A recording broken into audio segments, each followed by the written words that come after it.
All right, guys, welcome back to the Bleav in Rams podcast. This is episode 141. I'm your host, Jake Ellenbogen. Joining me is your other host here, Cameron Lynch, former Rams linebacker. Cam, I love doing this. I know I say it every single time. Excited to do this with you. Before we get into it, be sure to subscribe, like, comment, rate, review, all that stuff. And let's just dive right into the ad read from Bet Online. Basketball is back, and Bet Online remains your number one source for all your sports betting needs this season. You'll always find the latest odds, team matchup info, player news, and game trends at Bet Online. And as your continued source for all sports wagering information, Bet Online features live betting, free contests, and giveaways all season long. Always the fastest and easiest way to bet all your favorite sports and events, whether that's NFL, NBA, NHL, MMA, tennis, boxing, or even golf. Head on over to betonline.ag to join and receive your 50% welcome bonus with your first deposit. Make sure to use promo code Bleav, BLEAV, to receive your rewards. Bet Online, where the game starts.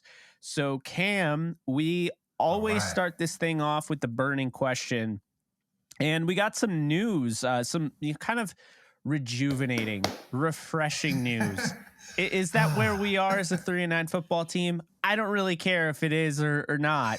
But the burning question is, after the Rams acquired Baker Mayfield by way of waiver claim, Cam, is Baker Mayfield your starting quarterback for the LA Rams for the rest of 2022?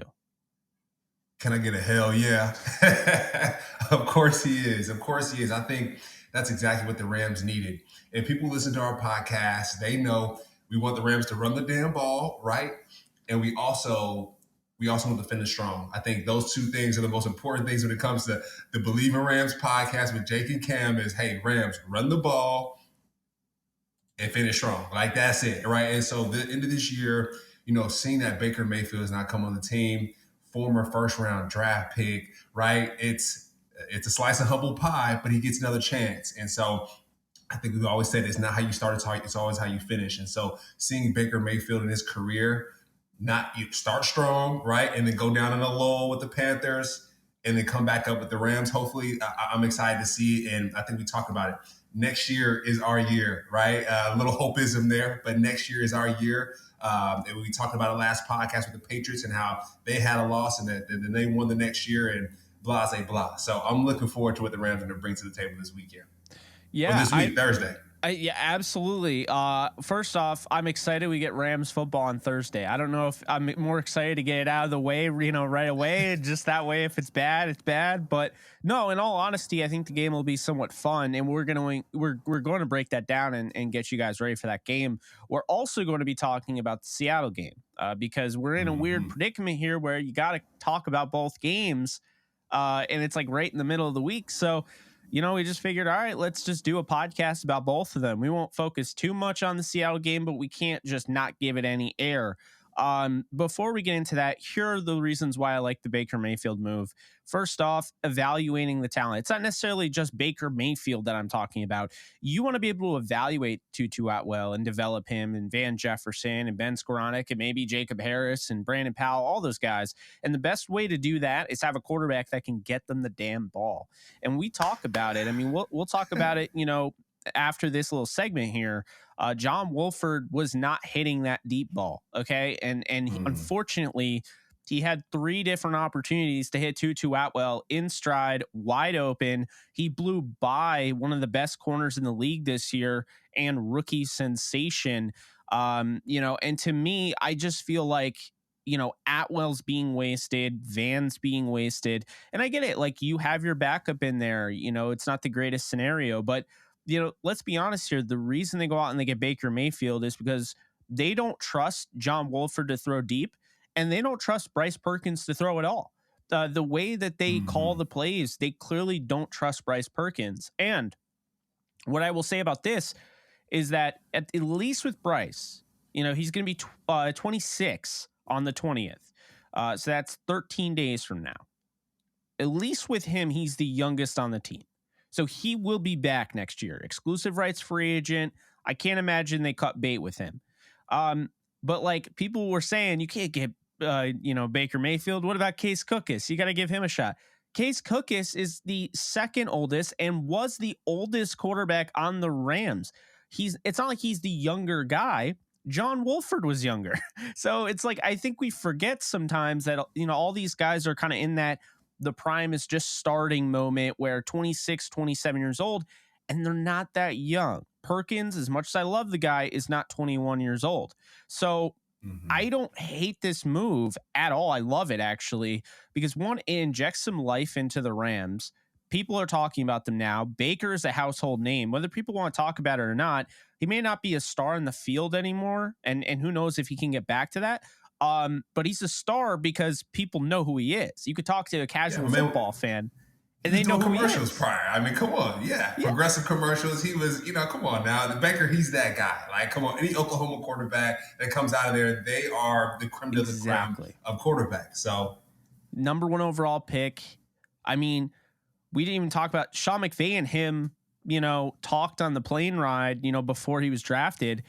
And he flat out told Baker, he's like, if I didn't have my ride or die and Jared Goff, we would do everything we could to go and get you. So these two have had these discussions before.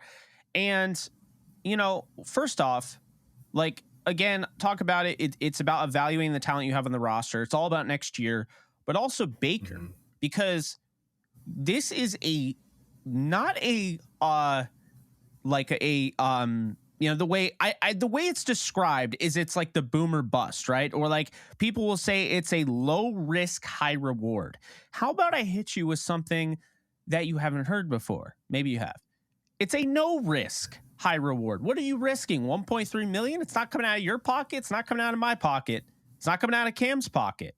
So what are you risking? You're not risking anything.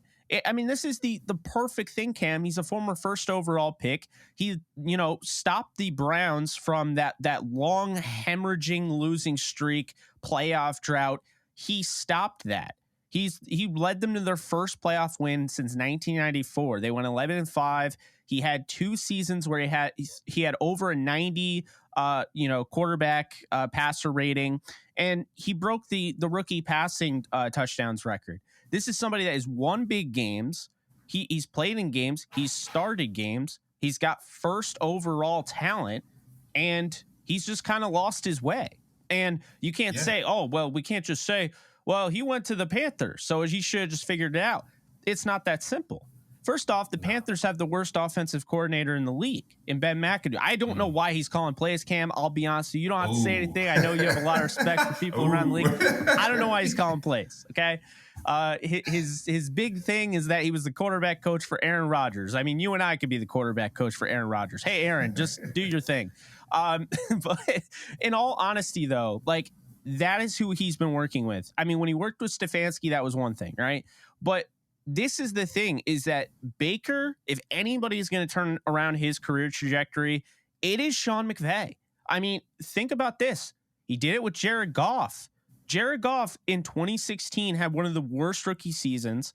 That team was 4-12, and with Jared Goff, he turned them into an 11-5 team that was the 3rd overall seed. Look, I'm not saying Baker's going to be all world, but he doesn't have to be. If he doesn't work out, at the very least, the Rams are getting a compensatory pick for a guy they picked up. They basically bought a compensatory pick, Cam. Like, I don't know. I think it's a no-lose situation here, and it's a super high reward, potentially, if Sean McVay can get this guy going. And Baker has the juice, right? At the end of the day, like, Baker has the juice. Now, if you have the sauce, right, this meme went viral, but the sauce is long term. And so Baker, I would say, has the sauce, right, because his career's been up and down, but he has the juice regardless. So let's respect Baker Mayfield's juice. And I think he's going to apply that juice to the Rams fans. We needed that. We needed folks to really have something to look forward to. We talked about this all year, just finishing the season strong. And Baker now has a diverse offense to work with, right? We saw this last game against the Seahawks.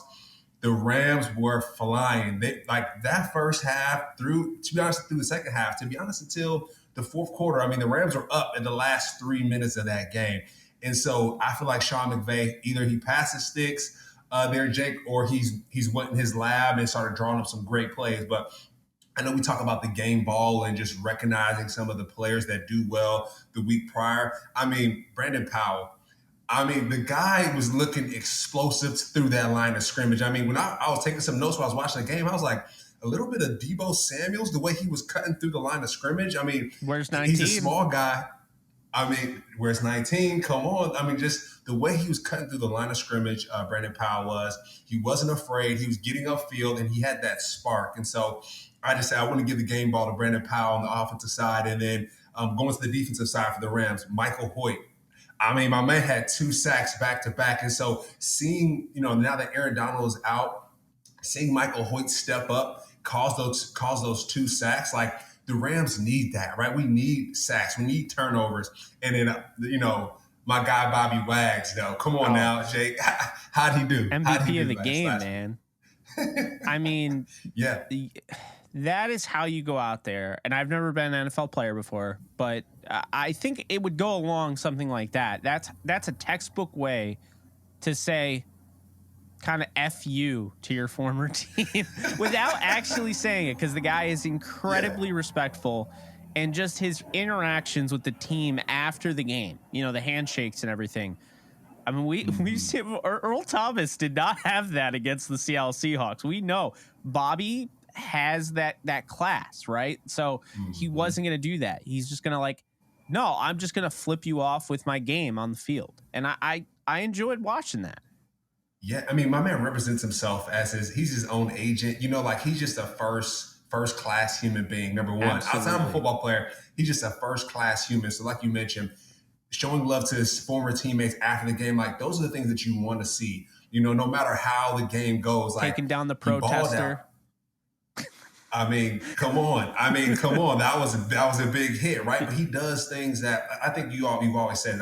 Every week I'm like, Bobby Wagner needs you to make plays. And then you're always like, Cam, like he's doing what he needs to do. He's covering up some of the weaknesses of the defense. And so to see him finally break through that surface and make those Bobby Wagner plays against the Seahawks, I'm excited to see what he's going to do against the Raiders. I mean, the man was on fire, and hopefully he can carry that momentum to this next game. Yeah, and when he had that interception, I was like, Cam's only called it, like he said it every week, like it's coming. Just wait. It's coming. And then he had two sacks. I mean, the man was on fire, man. He was crushing it. I would like to see him carry that out each game now, Jake, right? You do it once, now we're waiting for him to keep doing it again. So. Exactly. And you mentioned Michael Hoyt. I mean, I would probably give the same game balls, but I'll throw TuTu Atwell into my category because I'll say this right now, Cam, like Atwell, the one-handed catch. If anybody is comparing this guy to Tavon Austin, and I'm pretty sure, I think you played with Tavon, right? Yeah. I like Tavon. I've met Tavon. Tavon was different. Tavon was more of a gadget, right? Tavon was not a pure receiver like Atwell. I don't feel like it's fair that people are, I mean, maybe it's just coming from me because I'm 5'8". I'm tired of people using size, but but I don't think it's fair to sit there and like automatically put together this idea in your head that Atwell is Tavon. Atwell doesn't have a career trajectory. Atwell is a bust. Tavon was drafted 8th overall, and I would argue was never really used correctly. I mean, that's the name of the game. Sometimes in the NFL, he was the most dynamic player in college. Yeah. He's the most dynamic player in college. Like Reggie Bush, and then you got Tavon Austin. You look up their highlight tape, just like, exactly. Come on, dude. I played him at Syracuse when they were at West Virginia. And the man is unbelievable. And so just seeing him cook in college and then get to the NFL and not have as much success is tough. But like to your point though, it's different. And then like I watched Atwell, and the thing that was funny is there's people on Twitter now being like, oh, everyone said that Atwell was a bust. Like, you guys have to. I'm like, oh, I don't have to do anything because like I didn't like the pick initially, right? And I actually, because TuTu came on my show, I kind of told him that because I wanted to be upfront with him. I didn't want to say like, hey, yeah, I love that pick, and then he comes to find that video someday and he's like, man, this guy said that he loved me. What is this? So I told him I did not like the pick, but I liked him. And, I went through his tape after the fact, like, because I watched 3 games of each draft prospect because I don't have all the time in the world to do all of what I do. But when a guy's drafted by the Rams, I make the argument to watch 10, 13, 16, however many games I can get. And, Atwell, the preconceived notion was that he's just this gadget guy. He's just a speedster. And while he's fast, and, the Rams are definitely hoping they have their new Tyreek Hill, I would say he's more closer to being Marquise Brown. But while he's fast, he does run routes. He doesn't have drop issues. This guy gets his hands on the ball. He frames the ball well. I was really, really impressed with Atwell in the limited amount of snaps he's had so far this season. And when you go back, you watch the film at Louisville, this guy's always had that. He's not to dog on Malik Cunningham too much, but he's always had this type of like he was playing with an NFL backup probably, in college. So now, Stafford throws him the ball in stride. That's the best pass he's probably gotten in the last 6 years of him playing football, if I'm being honest. So the whole Wolford underthrow thing, he dealt with that. If you go back and you look at his last year at Louisville, he's used to that. So what I'm excited about is the idea of now Baker is going to be able to throw that deep ball. And if he has to slow down a little bit, that's fine. What I can't have is where a guy is 30 yards down the field and you can't even hit him, and he's you can't have that. So yeah, I'm excited for him. He deserves a game ball. Hoyt, like you mentioned, the guy is just, Sean McVay said, if only we knew that he could play outside linebacker, we would have done that shit sooner. I'm like, yeah. It's come on. But that's the same thing though with TuTu as well, right? It's TuTu can ball. Why take so long to get him running inside the line of scrimmage and do it? And we've been talking about it, man. I know we've been talking about it, but it's you have all these athletes who are in the professional football league for a reason, right? And so these guys can ball, these guys can play, no matter where they come from. They can ball, and so give these guys a chance. And I think Sean McVay this last game, I think we saw it. He's starting to use his tools finally. It only took when you're pretty much out of the playoff race, but I guess, hey, now let's be honest here. Now that they know, this is what we've been talking about: is find your Nick Scotts, find your Greg Gaineses, find guys like that are going to contribute for next season. And at the very least, you can take solace knowing that the Rams have done that. I'm looking at TuTu Atwell, that guy should start next year. Maybe they won't let him start. Maybe they'll go out and get another receiver. I'm vocalizing that they should not do that. I think TuTu Atwell should start.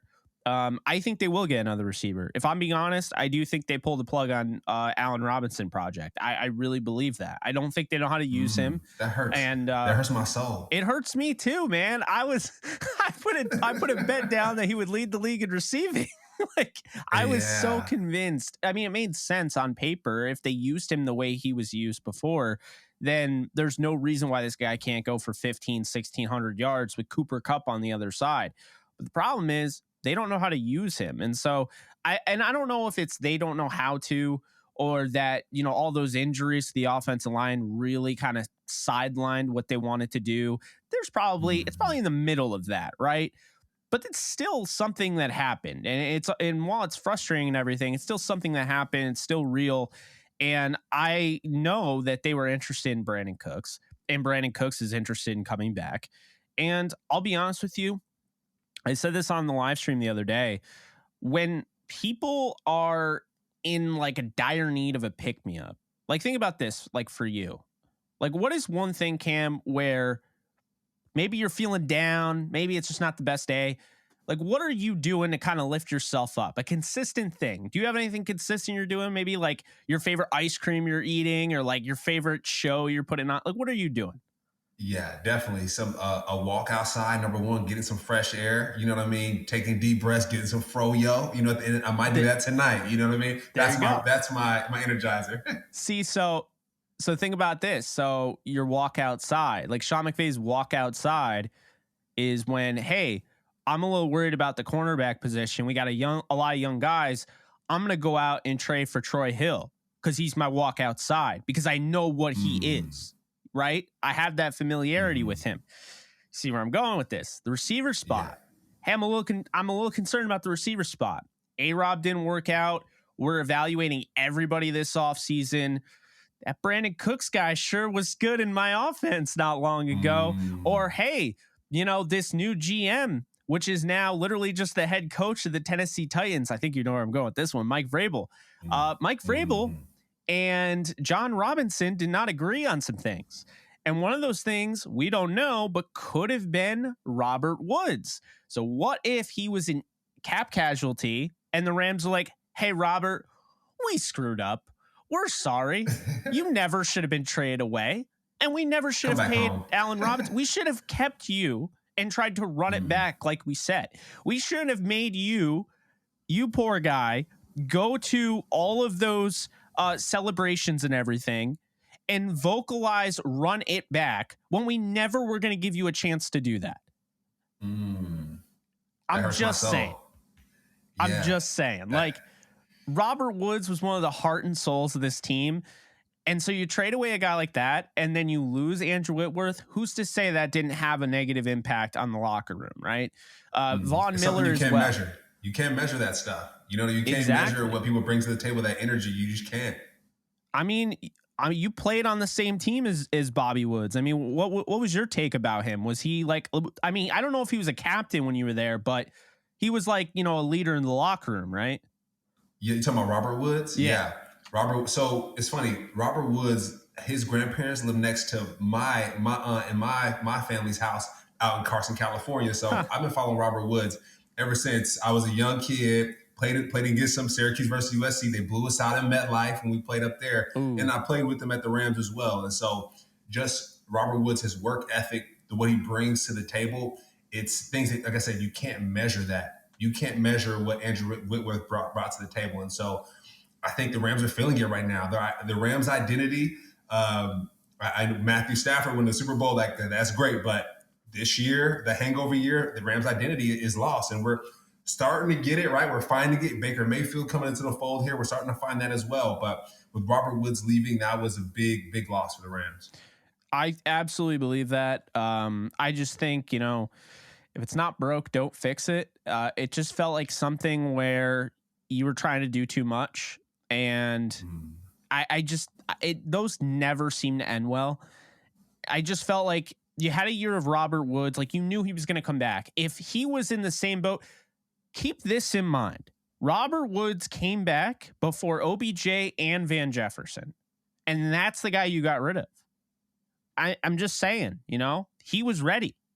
And he may not have been the best this year, but I think also because the Titans run the most boring offense and they just are like, hey, Derrick Henry, you want to run 30 times? I mean, you'd only run 15 times you're on the Rams, so you might as well run 30 times in case you ever go there. Yeah. But I mean, for real though, it's just like, I mean, I've met Robert Woods. The dude is freaking awesome. I asked him straight up. I'm like, can I call you Bobby Woods? And he's like, yeah, just don't tell my wife that you call me Bobby Woods. But no, in all honesty, though, I think he did a lot more for the offense. And I think there were times where, remember, I kept saying they're using Allen Robinson like Robert Woods. And if that's the case, then what is the point? You weren't paying Robbie. You can't, you weren't paying Robert Woods as much, right? And Woods is a better blocker. Woods knows the offense better. And Woods had the chemistry with Stafford. And people said he didn't even have chemistry with Stafford. But Robert Woods, before he tore his ACL, had more receiving yards than Allen Robinson has this year. So I'm just saying, like, he was kind of used in a lot of those dagger concepts to open up opportunities for Cooper Kupp, those legal picks, things like that. And I just don't think he gets enough credit. And, I think people. What do we think Cooper Kupp learned his game from, right? Like, who showed him the ropes like Robert Woods was right there showing him the ropes, where to go, what to do. Robert Woods was that guy before Cooper Kupp became that guy. And so it's hard to move forward and be successful whenever the foundation is uprooted, right? When it comes to great players and whatnot. So that's for Les Snead, hopefully, like I said, he listens to the podcast and he understands what we're saying here. right? So we'll see where that goes. And then, I mean, Brandon Cooks had in his first 3 games with the Rams, I think he had more receiving yards than Allen Robinson had this whole year, if I'm not mistaken. At least the fact that it's even close tells you all you need to know. So, and to be fair, though, Cooper Kupp was Matthew Stafford's favorite target, right? Yeah. Like we saw that's all he was throwing the ball to was Cooper Kupp, and unfortunately he got hurt from it. But right, like it's just like, hey, let's figure out how to diversify, like we've been talking about. So Cooper Kupp might be healthy at this point, right? Like if he wasn't targeted so much, could he be healthy at this point? We don't know, right? That's in the past, but we have to move forward, and the Raiders are up next, so. Excited to see what this new offense is going to look like. For Baker Mayfield. What even offense are we going to get, Cam? I mean, this is like opening up your present on Christmas morning. Like, is it Wolford? Is it Perkins? Are they just going to be like, you know what? We're insane. We know we're insane. We were insane when we made the trade for Stafford. So you guys shouldn't be surprised when we throw out number 17 Baker Mayfield to start. And not even like, I mean, this guy literally finds out he's a Ram at 4:00 Eastern time on Tuesday, right? And so he gets to LA at 8.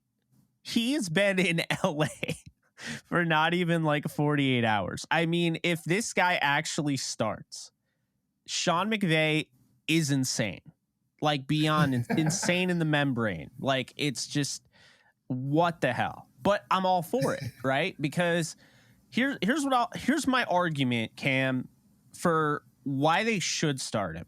Because before people turn the channel, understand this. The Rams are not running that really complicated same offensive structure that they were running with Matthew Stafford. Okay. John Wolford may know most of the offense, but they can't even run that offense because they don't have the offensive line to do it. They don't have the weapons to do it. You think about it. Where does Kevin Stefanski's offense fall into? Falls in that same Shanahan type of tree, right? So you take the fact that Baker is hopefully, I saw a meme where the guy's like reading everything really, really fast on like a talent show and he's trying to read it back. And it's just like, hopefully that's what he's doing. But look, this guy got the playbook. He was hopefully reading it the whole flight down.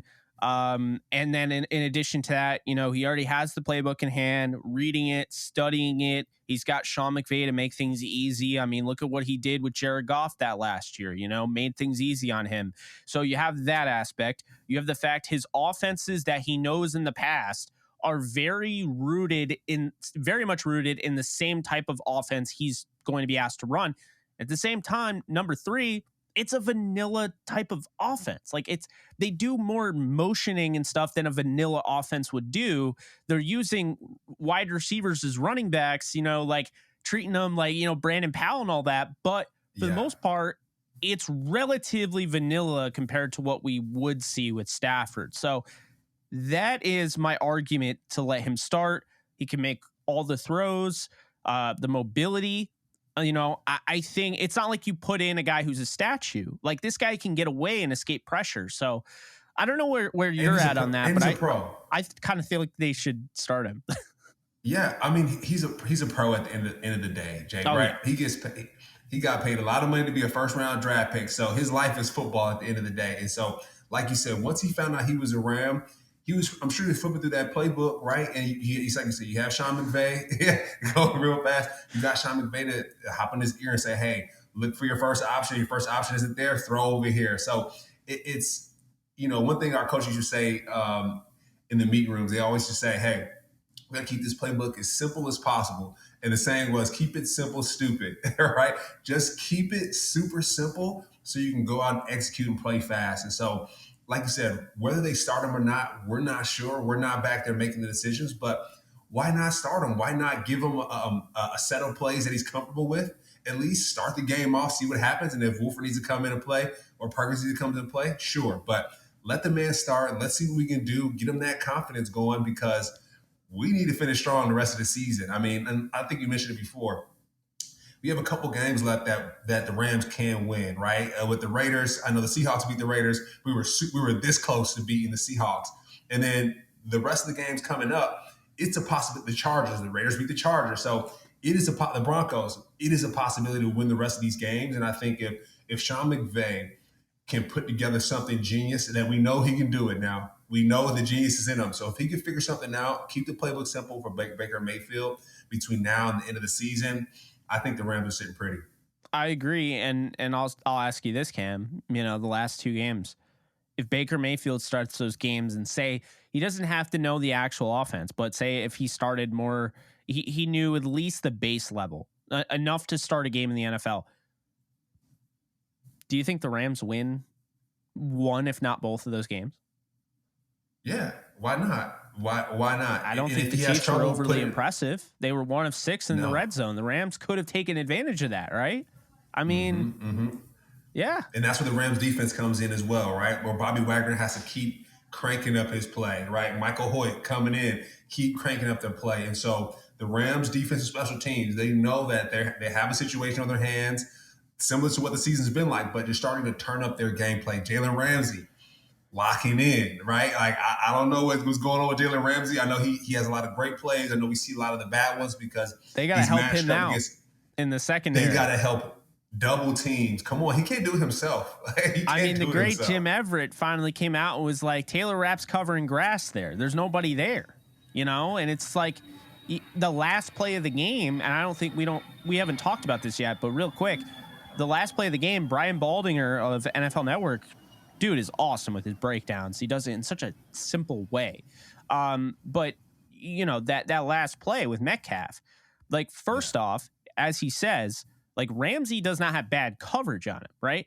At that point, it's just like a penalty kick because Ramsey guesses here. So he puts the arm down here, the ball goes here, you know? So it's like a guessing game. But what should have happened is that he had good coverage. Bobby Wagner has the running back that's leaking out of the backfield. So I trust Wagner one-on-one, right? Taylor Rapp is there. Why is Taylor? We don't know what play was called, but there's no way Raheem Morrison said, I got an idea, and he put those two next to each other. So then Taylor Rapp is covering grass. If Taylor Rapp was actually, you know, moving his hips and you know, kind of just getting in the way of Geno Smith when he's about to throw it, maybe a little hesitation gets the pass rush there quickly. You know, it's an incomplete pass, but it's not just Taylor Rapp's fault, because then, as Baldinger brings up, Nick Scott is covering the deep area of the end zone, and there's nobody even coming there. So now he has to run over, and like he's saying, Jalen did his part. You need to at least be there and give Metcalf a hit on the ball as soon as it gets there. That needs to be right on a dime. And Nick Scott gets there late. It's all on Ramsey now. It's like Ramsey needs help. And I think we're going to see that next year. They're going to evaluate the film and be like, we need some more help in the secondary. This guy deserves it. You know, Troy Hill's been having issues with injuries all year, so I don't know if they'll bring him back. But, you know, it's one of those things, man. It's been incredibly frustrating because now you have all these people like, Ramsey's washed, he's trash. I'm like, no. Just enjoy this right now, Ramsey haters, because he is coming for blood next year. There is no way. And also, give this guy some respect, man. He's out there, he's balling, and he's putting his body and his life on the line in games that are meaningless at this point. I mean, think about that. In the grand scheme of things, you're already the best cornerback in football. I don't care how this season went. You're the best cornerback in football. You just won the Super Bowl. I mean, Jalen could have just been like, ow, my elbow, and just sat out the rest of the year. But I have a tremendous amount of respect for somebody that's willing to go out there, put his body on the line, and he's doing it this week. And they're 3-9. Yeah. You know? And to be honest, he's getting when he gets beat by Hall of Famers. I mean, Travis Kelce, DJ Metcalf, like, these guys are going to the Hall of Fame. And so you mentioned it, the double teams. He needs help on those double teams. He's all by himself. And in that red zone play, when guys know the game is on the line, who's Geno Smith's favorite target? DJ Metcalf. So you would think those guys would want to cheat over to wherever DJ Metcalf was. If he started in the bathroom and ended up in the stands, you need to cheat over to where he's going because the ball's going to get thrown to him. And so you can't put it all on Jalen Ramsey. Having some support from his supporting cast would be helpful. And so next year, like you said, I know you give Taylor Rapp Taylor Rapp is on your bad list there. I don't know if he's getting a gift on Christmas from you, but having some support next year would be big for Jalen Ramsey. Yeah, no, I agree. And I mean, I don't mean to like rip the guy in half, but it's been so frustrating watching this year because their defense is still really good despite their shortcomings, right? I mean, really. Like their defense has been really good this year. I mean, I know now it's starting to kind of, but now you're playing guys that weren't even supposed to be playing right now. Trust me, I could get into. It's not just Taylor Rapp. I mean, like I said, Nick Scott. The play before that, setting that up with Darion Kendrick, just like letting the guy waltz in there into the red zone. You can't have that. Like, there's no excuse for them to have given up that game. The offense should have scored more points. I know that sounds weird, but they should have done better. But the defense absolutely should have done better at the end, and Ramsey deserved more help than what he got. Looking at this game, though, Cam, you have the Rams offense we talked about. We have no idea who's going to start, but I got to give credit. I mean, I don't think he was great, but Cam Akers scored 2 touchdowns. And when it mattered the most, I thought his 2 best runs of the game were at the goal line, which has been his biggest issue. Not just fumbling, but he just hasn't had the nose for the end zone. I don't know what it has been, but he's made really poor reads, decisions, kind of danced around. He had to this time around, but it's his vision. Like, he was able to kind of find a crease and kind of just fit a little bit in there and get that 6 both times. I think Cam Akers, Kyren Williams, I think being able to run the football is going to keep you in this game. I know they did it 20 times last week with the running backs. They went for 171 if you include the wide receivers. Keep doing what you were doing last week. I have no issue with that. I mean, obviously you got to change up things a little bit, right? Because like the Raiders will just be like, they're running the same exact stuff they ran last week. But you know, that general idea, like keep that same type of energy. Especially if you want to start Baker Mayfield. I mean, it doesn't get easier for a quarterback to start if you're running the ball a bunch of times to have success, you know? And the Raiders are not a great run defense, right? They do give up a lot of yards to running backs, but they have maybe the hottest running back in the NFL right now in Jacobs. And this guy is on a mission. They're 5-7. They're trying to save face. They still have a shot at the playoffs. I mean, they're playing for something. They just had a really good win against Seattle 2 weeks ago. They had another really good win against the Chargers. So they're starting to find something. It took a little bit. McDaniels has the offense. I won't say humming, but things are starting to look better. Devontae Adams is getting involved. But Josh Jacobs is not just playing for this team and their success, but it's hard to get paid in the NFL as a running back. He is on his way to getting he's not going to get a Gurley contract. I think we're done with that era. I don't think teams want to pay running backs like that anymore, but he could command the most of anybody in this free agency, especially if Saquon gets re-signed by the Giants. So look, Jacobs, he can hurt you every which way. You know, he's not a bad pass protector for one. He's a really good, you know, obviously a pure runner, can run with power, can run with speed. You know, we've known about him for a while. I mean, he kind of caught people by surprise because of how early he was drafted. He wasn't even really the feature back at Alabama, but the guy just has unreal talent. And then his pass catching ability, I think we really saw that take another level this year. So this is somebody that is really just having, he's just really giving teams fits, which is opening up the door for Derek Carr and the other guys to get going. So Cam, I got to tell you right off the rip, I need to know where number 28 is, like at all times. I mean, this guy could win you the game. He could be, you know, it's just. And number 17 too. And number 17, Devontae Adams. I mean, if he has one hand behind his back, he might still catch it. So like, hey, double team him. Like we said, double team DJ Metcalf. Every game there's someone you need to double team. Or they're going to win the game. And DJ Metcalf was the person we needed to double team. And unfortunately, we fell short of that, right? Devontae Adams, double team, triple team. I don't care what you do, but figure out how to get bodies on him. And then Josh Jacobs as well. Aaron Donald's not in the lineup anymore for the Rams defensive line. And so the defensive line has to make sure that they contain Josh Jacobs. That's going to be every day in practice. Stop the run, anchor, anchor, anchor. We talk about that all the time. The line of scrimmage being one of the most important things when it comes to the game of football.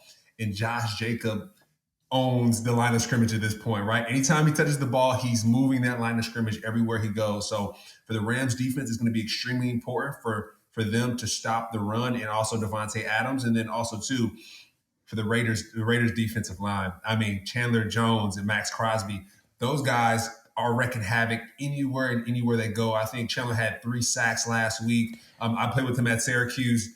The man is next level, and making sure that there's some max protection for Baker Mayfield or for Wolford is going to be extremely important. Or we're going to have to get to the 3rd or 4th string quarterback that the Rams have. And so making sure that we lock down on offense, make sure that we lock down those 2 guys on the edge for the Raiders. I think it's going to be extremely important for the Rams. Oh, absolutely. And, I think when you look at the offense, we talk about Josh Jacobs, we talk about Devontae Adams. I think Mac Hollins deserves a mention. This is somebody, he left Miami, and I always felt like he kind of had more talent than like the league gave him credit for. And I feel like this year he's starting to kind of show it a little bit. Albeit there have been a bevy of injuries for the Raiders. I mean, Billings is out, Rocky Sin is out, Hall's out, Horstead's out. I mean, then you have guys like, Renfro, right? And then, they also don't have Darren Waller. I mean, there are guys that, they have some serious injuries, right? So it's one of those things where, I look at this team and I'm like, they're still fighting, just like the Rams are still fighting. They're down, but they're not out. I just think what Josh Jacobs can do, he can blow up the game. So can Devontae Adams. Adams has given Ramsey problems in the past.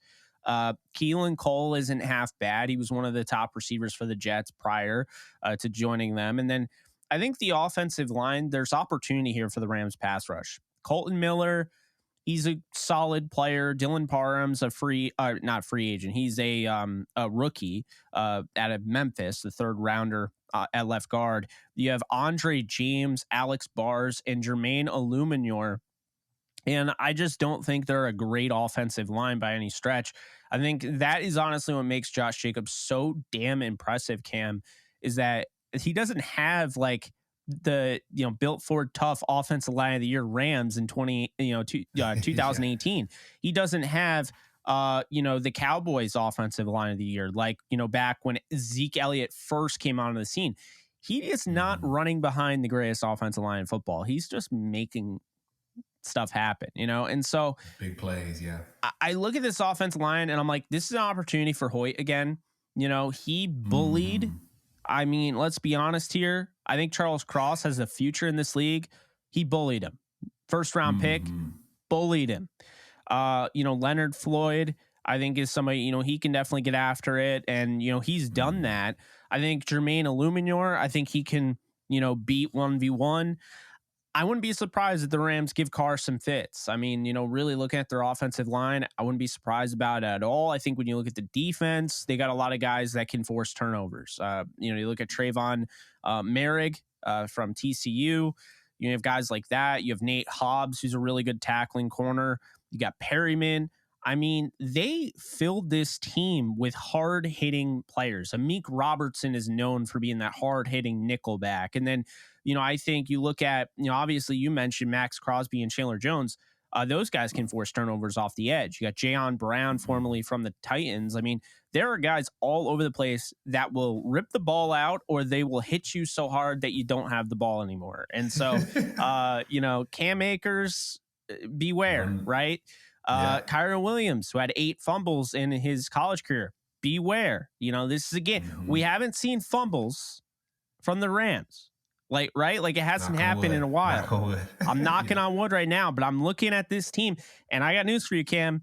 I don't feel good about this. Like they let Jonathan Abram go and that dude hits people harder than anybody I've ever seen. Cause I saw his practice up close and personal. That guy has popped behind his pads, but he's gone.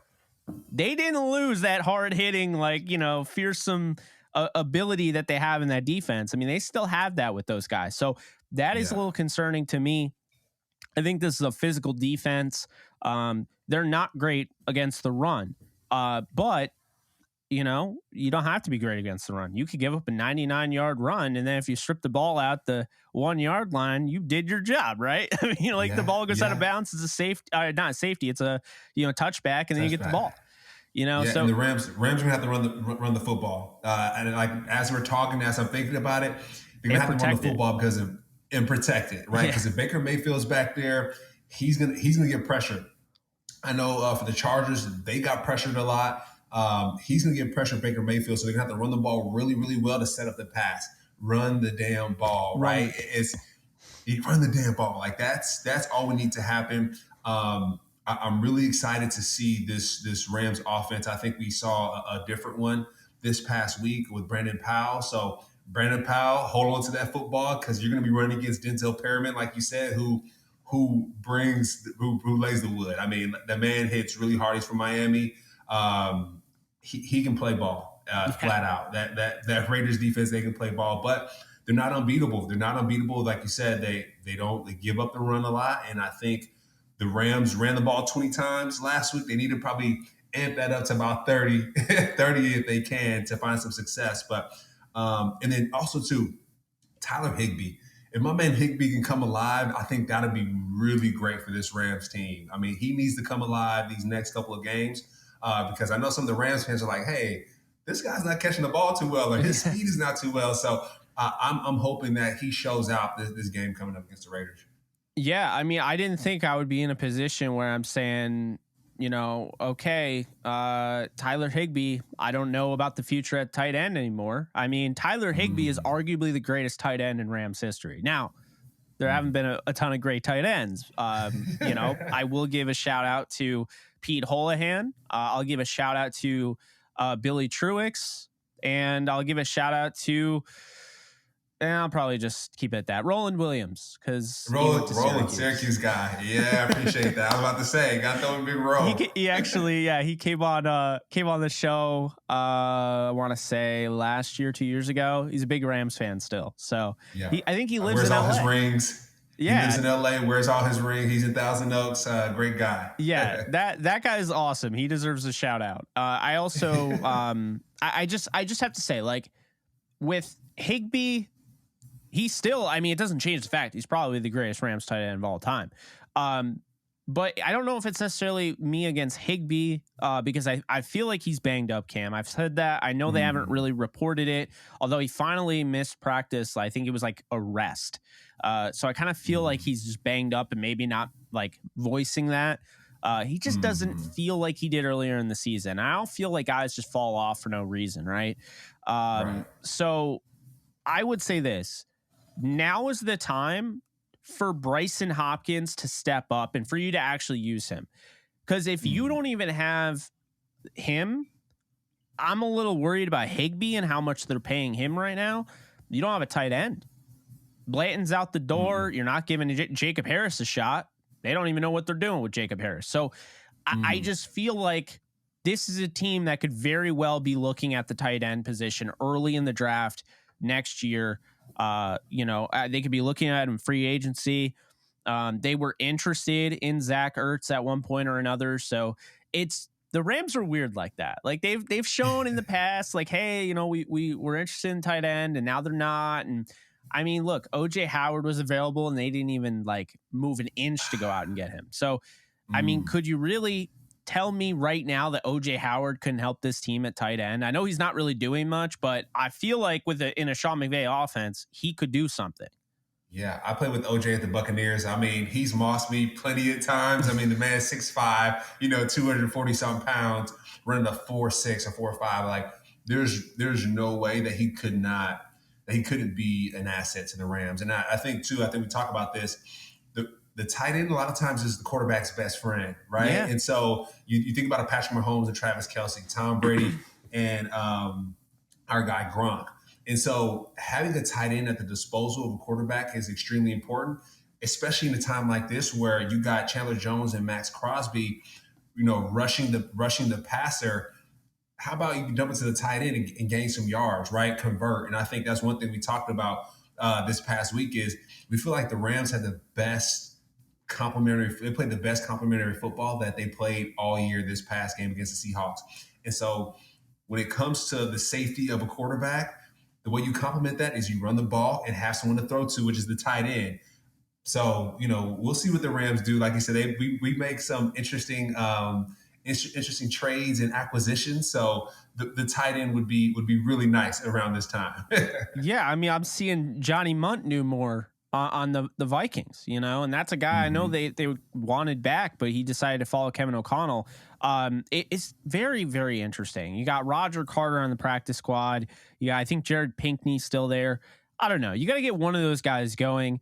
If not, I think Michael Hoyt's going to have to be pulling double duty, man. I think he's going to have to just come in and play tight end because they need a spark, at that position. Eventually, I'll say this. The Rams don't even need receivers. Like, if you gave them an elite tight end, John Wolford could have cut you up because, like you're saying, like, a tight end is a quarterback's best friend. It's their safety net, security blanket, whatever. If you like Tyler Higbee's not 100% and that's who you're throwing to, and then Bryson Hopkins comes in and you don't even trust him, you don't have that. And now all of a sudden you're not really using running back screens. What are you doing? And that's a really good point that you made, because I do think tight end has become somewhat of a need if we're really addressing it. The rest of the year, you're not going to be able to change much. But I'm thinking next year, the Rams look at this. If Bryson doesn't step up, or if they just don't use it, maybe they're just not that high on him. But, he's got to step up and they got to give him an opportunity. I think looking at the defense, speaking of opportunity, I'm hoping we see Daniel Hardy. Hardy was activated off IR last week. He's their 7th round pick. He is the only answer. The only answer they had all off season to losing Von Miller. They drafted Daniel Hardy in the 7th round. Now, I'm a Hardy fan, right? I just don't know why they waited until the 7th round to address the pass rusher spot. But it's time to let him play, because I need to know, and the Rams need to know, what the hell is going on with him. Like, does this guy have it? If he has it, get him these reps. You're never going to find a more valuable, losing season than right now, because the Rams are in an interesting position where they can take literally everybody by shock next year, except for the Bleav in Rams podcast, and turn it around and run it back a year later, right? I wouldn't be surprised if they won the Super Bowl next year. As crazy as that sounds, I don't think it's that crazy. I think they've had ridiculous amount of injuries, and I think that they tried some experimenting, with an Allen Robinson here and maybe trying to change their philosophy a little bit, and I think it blew up in their face a little bit just because of all the injuries. And so I think things will change if they go back to more of the, hey, we're comfortable with this. Let's stick with this. Let's bring back a familiar piece, things like that. And then they obviously need, by the graces of God, to not be injured everywhere. And that's where depth comes in. They got to build the depth now. They got to figure it out now. Exactly. And that's where it starts, with a Bryson Hopkins here and a Daniel Hardy here. And they gotta give these guys a shot, right? So that's my hope. I will say Baker threw to a lot of tight ends in Cleveland. So if he comes to the Rams, he starts as early as Thursday or next week. If I'm being honest, I think it's more likely we see Perkins on Thursday. We see a little Baker just trying to get his feet wet a little bit. But we see a little Baker. Maybe Baker comes in if the game is a blowout, or, if they're looking for that spark, say the offense just isn't quite clicking the way they want it to. And then at the half, they put in Baker Mayfield. Hopefully he ignites a spark in that offense. I could see that. But I think they're really planning for the next week, because you get the mini bye essentially playing on Thursday night.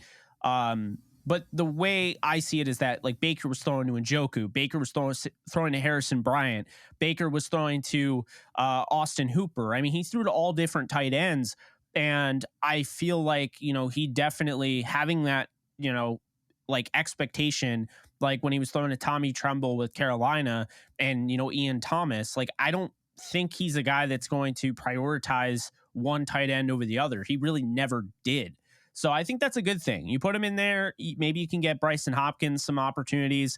Maybe you can get Roger Carter some opportunities. Who knows? Maybe they sign another tight end after this week and be like, all right, we need some help here, because it's gotten to the point where now we're talking about it. And before we weren't talking about it. It just felt like, oh, Tyler Higbee's a top 10 tight end in football when healthy. That's cool. Like it doesn't matter who the backup is because we haven't had to see the backup. And now it's like, what are we doing?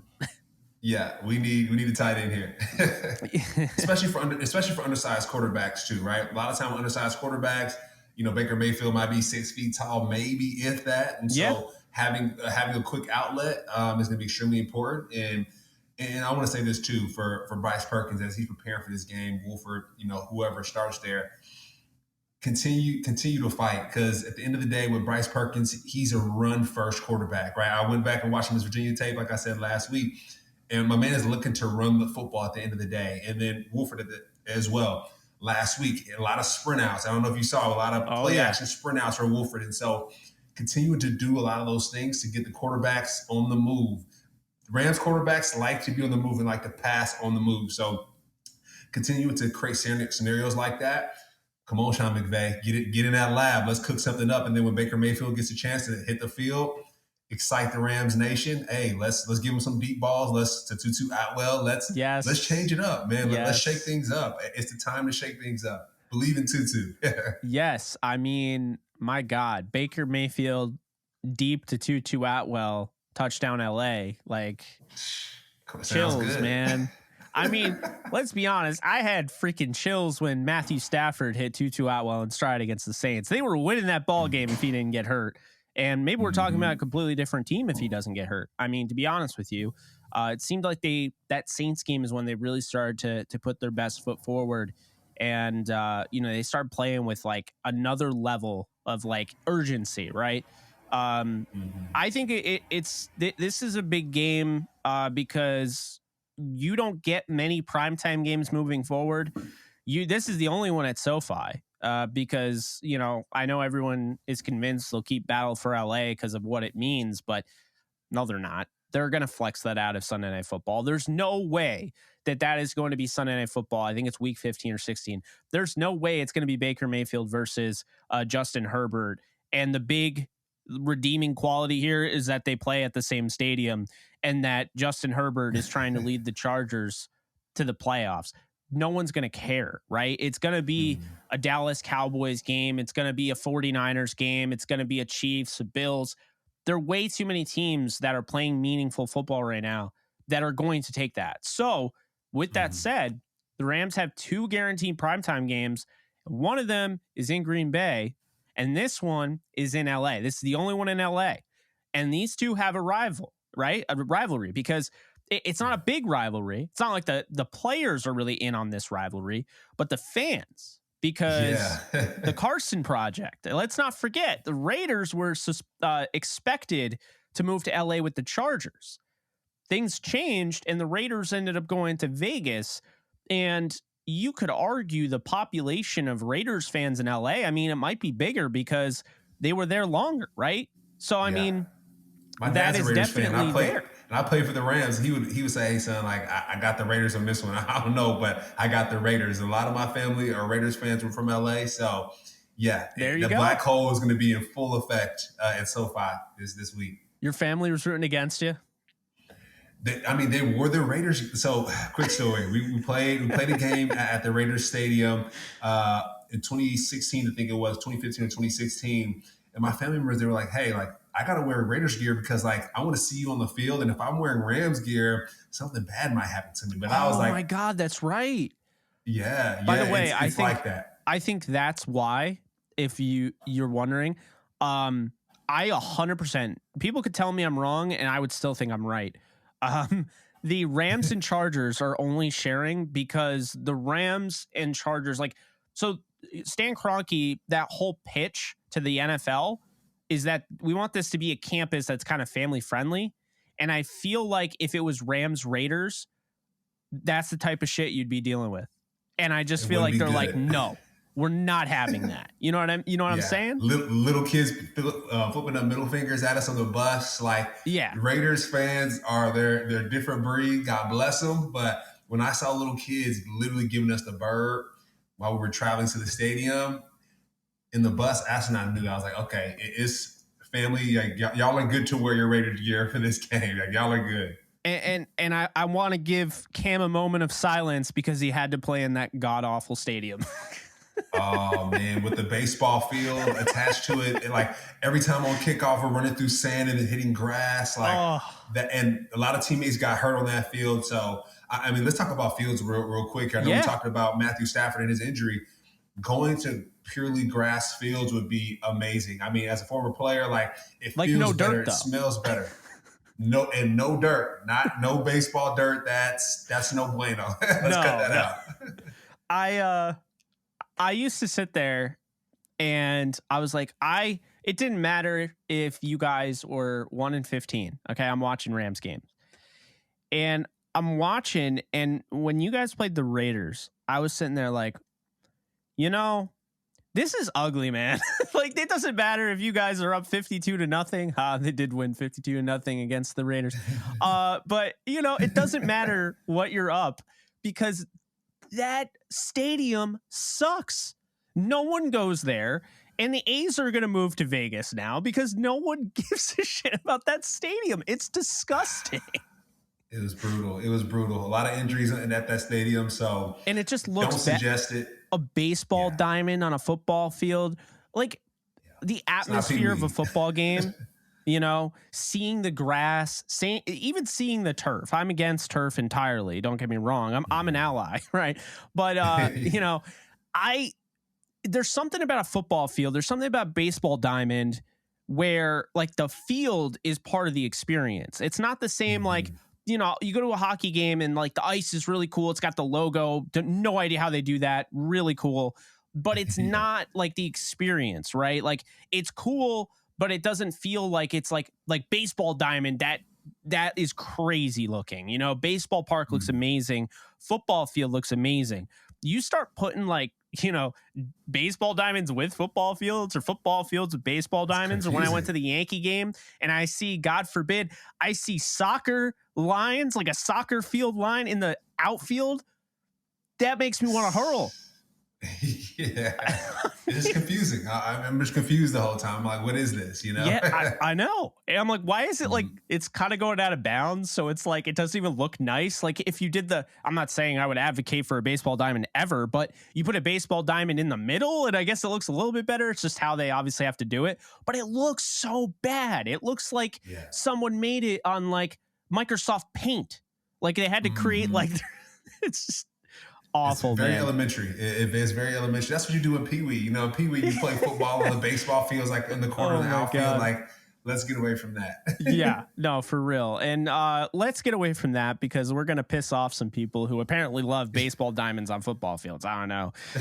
That is a very, very, very small minority, but I'm sure they're out there. Maybe a weird fetish or something. The X factors. So going in this game, the X factors here, Cam, I'll throw one for each team. Obviously, we always do this. So the Rams offensive side, the X factor has to be TuTu Atwell for me. I just think he's a guy that can break the game open. And if you can get him the ball, I think now, Sean McVay is now known that like, hey, look, like we don't have the quarterback to get him the ball. Maybe Bryce Perkins can, but Wolford can't. And so if they don't trust Bryce Perkins to throw, then we don't have a quarterback to get him the football. So they're going to try different ways. Obviously same how they did with Powell. I think they're going to use him more in the end arounds. I think the important thing here is just because you have Brandon Powell doesn't mean he has to be exclusively that guy. You can still use Atwell and vice versa. And I thought they complemented each other well because they run with different styles. One's more speed, one's more, quick, like the more jaggedy steps, right? Like, that's of course Powell. So I think he's an X factor there for the Rams on the offensive side. The defensive side, I'm going to go with my guy, Michael Hoyt. I picked him up in our Dynasty Fantasy League. He is starting for me, man. I didn't think that was even possible, but I lost Aaron Donald, so I had to do something. Michael Hoyt had 2 sacks last week. He had a forced fumble and is only his second start at outside linebacker. Very excited about him. Then you look over at the Raiders, the offense. I'm not going to go with Josh Jacobs because that seems way too obvious, right? So I'm going to say it's going to be Foster Moreau. We talked about tight ends. They've been a big focal point on this podcast, this episode, specifically to the Rams. But Moreau has had to take over, and I think he's done a pretty decent job considering Darren Waller's out. Those are huge shoes to fill. And I think Moreau, he's a guy that can make plays. He's a guy that can find the end zone. He's somebody that can hold on to, when he, catches through contact. So I think Moreau is definitely, when the Rams are trying to force their focus onto Devontae Adams and Josh Jacobs, they can't let Moreau beat them. They did a really nice job the majority of the year, stopping tight ends. Kind of, they've kind of let tight ends go a little bit out on them. You talk about Fant last week, and obviously like Kelsey's going to beat you any week, but he's definitely that guy. And then I think on the defensive side, you gotta. I mean, is he an X factor? He is the factor, right? But there's also another guy there that I'll let you use because I know you want to use him. So I'm going to go with Max Crosby. Friend of the show, Alexis and I interviewed him on DTR when he came out of Eastern Michigan. And this guy ran a ridiculous 40 time. He had a great combine. And I was like, who is this guy? So I go and I watch the tape and I'm like, that needs to be a Ram. Okay, he needs to be a Ram. They need to draft this guy. And then Alexis set up an interview with him. So we talked with him. Really nice dude, really humble. And he's turned into one of the best pass rushers in football. And the guy was drafted in the 4th round the year that they drafted freaking Cleveland Farrell 4th overall. So that is something there. But he's somebody that is so dangerous because he's fast, he's quick, he's smart. He can help you in the run game, but he's also like a legit pass rusher that's got a plan. He's not a guy that's going to sit there and, do all like these hand waves, high fives. No. This guy has an arsenal and he's going to use it. And even more so, he always knows where the football is, man. He is going to go after you. If you're going back to pass, he is going to hit you right here where it hurts. Yeah. And you're going to drop that ball. So he's the X factor. Max XX Crosby. Double X. Okay. Now I'm going to stay on the Raiders side for my X factors.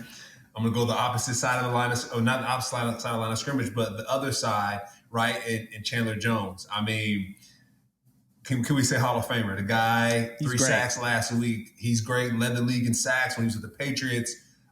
Cardinals, he's a flat out baller. We call him in college. We call him Sack Man Jones. The man is a beast. And so that goes without saying anything else. And then on the offensive side, you mentioned Rams will have to double team Devontae Adams. And they're going to have to stop the run with Josh Jacobs. But the person I think they're going to find, they're going to look for is Max Hollins. Mac Hollins, he's shown out. I know he has that captain letter on his jersey, so the team trusts him. And so I'm sure the ball's going to find him a lot this game coming up. If the Rams do what they're supposed to do to double team Devontae Adams, that's just period, right? Yeah. It's like the thing with Steph Curry, guard him once he wakes up. Like Devontae Adams, guard him as soon as he's finished brushing his teeth. Hey, right there, defense, let's go. So double teaming him is going to be really important. And then on the Rams side, sticking to the offense, I'm going to go Brandon Powell. My man Powell was balling. Like I said, I felt a little Debo seeing him cut through the line of scrimmage. When you see smaller guys in football run through the line of scrimmage, it takes a lot. I mean, the guy, like you said, 5'8", 5'9", maybe, soaking wet, 180 pounds, 70 pounds, going against guys that are 290, 280, and guys that are hitting hard, like a Denzel Perriman. So Brandon Powell's going to be my X factor. I think he crushed it last week, and I think he'll crush it this week. And then on defense for the Rams, the assassin, Nick Scott. I mean, I'm starting to like him more and more each week. I know you always called him out. He's been on your X Factor for, I'm sure, a couple of these episodes, these podcasts. But just to see him progress, to see how he does in the game and separates people from the ball, I think that's my favorite part when you have a safety that can really remove enough an offensive player from the football. Oh, yeah. That's exciting to see. And so I know they call him the assassin or whatever that looks like. So hopefully he's going to be the assassin this week and maybe remove Devontae Adams from the football as well. As soon as he said that he's Raheem Morris's assassin, I was like, okay, so he's signing. They're going to sign him. He'll be on the team next year. Yeah, so we got the X factors out of the way there. Now here comes the end of the podcast where we predict what the score is going to be and who's going to win this game. And I will let you go first. So you know how I do. I tell people all the time, it may not be realistic because I played for the Rams, and I'm always going to write out for the Rams. They played the Chiefs. Chiefs are number one. And I went with the Rams. So for this game, they were in that game. I'm going to go through. They were in that game. They were literally in every single game, every right? Single by game. 3 to 7 points. And so for this one, I'm going to go the Rams again. Vamos Rams. I'm going to go 24-21 Rams. That's my call. All right. So I have a weird feeling about this game. Like, it's a Thursday night game, SoFi Stadium. You got to show out for the audience, right? Yeah. And I just have a weird feeling this is gonna hit all the overs in the betting sites. I think this is gonna be a high scoring game because I think this is gonna be a sloppy game, right? I think the offense will be able to take advantage. There's gonna be missed tackles. It's a short week. Thursday night football games tend to be hit or miss, right? I think we could be seeing both teams in the 30s. We saw this with Seattle and the Raiders. Now, the Rams offense has been anemic, right? But they did start to kind of show something last week. And I feel like they're going to build into that. And regardless if it's Mayfield or Perkins, I think they can put the ball in the end zone. I think that they are going to commit to the run more. I think they saw last week and they're like, you know what? Like, Cam Akers had the ball 15, 16 carries, whatever. Let's expand that. Let's expand Kyron Williams' usage.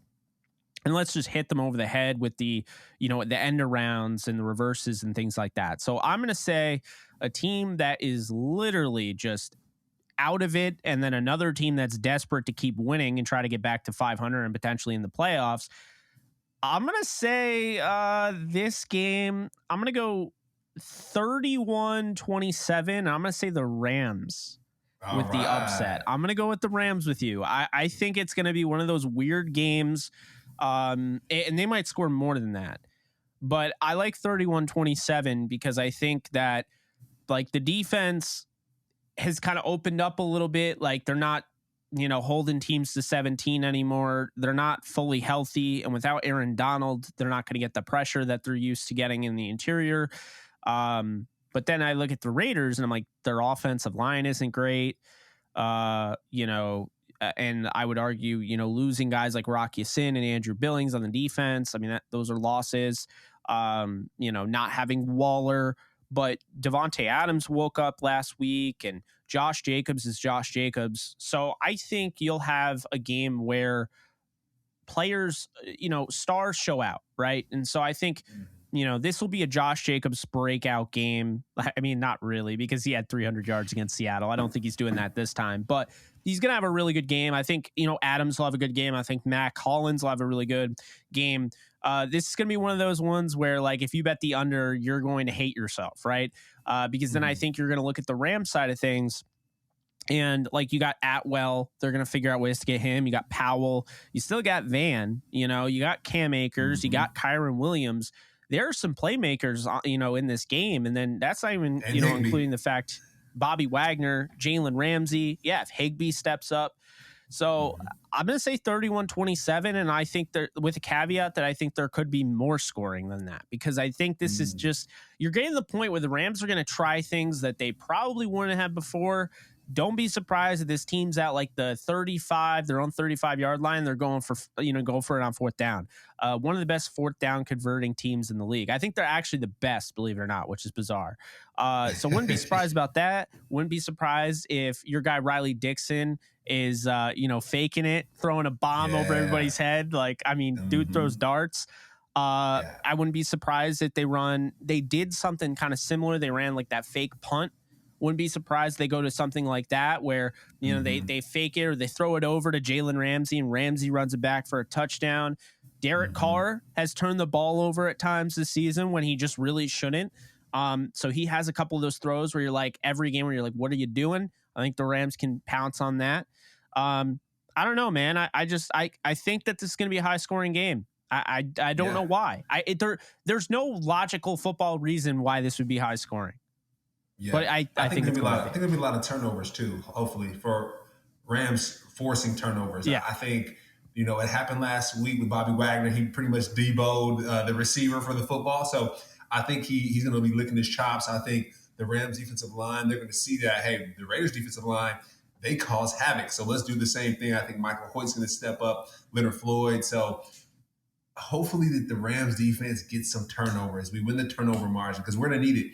Devontae Adams is going to go off. He's going to catch that football, like regardless. So learn from last week. We didn't double team DJ Metcalf like we should have when the game depended on it. So let's make sure we do it this week against Devontae Adams, who is probably the best receiver in the NFL at this point. So double team that man and run the football in offense, and we should be good. Run the damn ball. Podcast. No. Oh, man. So Bleav in Atwell, run the damn ball. That's all we got for you guys. Can't wait to talk about this game after the fact. Should be a lot of fun. Should be a fun game, right? I mean, these two teams are they're not in the same spot, but hey, you know, one's desperate for a win because they're still in it. One's desperate for a win because they're trying to finish the season out right. And this is not a team that's imploding, folks, because this team is giving it their all. You don't see that. Yeah. You don't see that. They have not gotten blown out. They got blown out in 2019. They have not gotten blown out this year. So, you know, that's something there. But that is going to do it. I'm Jake Ellenbogen. He is Cameron Lynch. This has been presented by Bet Online, our friends over there. You can go check out the Bleav store over at Bleav.com. You can check us out on all podcast platforms if you want to just take this on the road and listen to it in audio again. I don't know if you want to do that. It's all over the place. It's on Apple. It's on Spotify. It's on the website. So you can check that all out. Be sure to follow me at JK Bogan. Follow Cam at Cameron Lynch 50. And we'll see you guys real soon. Take care, folks.